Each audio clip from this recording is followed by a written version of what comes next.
taon na tayo mahal, pero for me, napakatagal na tayo. Kasi di naman basihan ang days or months or years. How deep is our love of each other?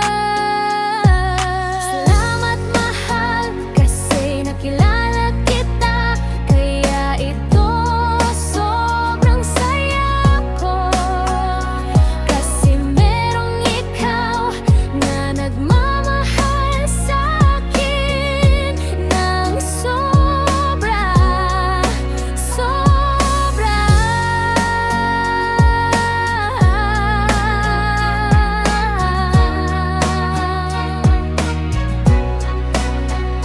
I pray na God will always guide us sa araw-araw na tatahakin ng ating relasyon.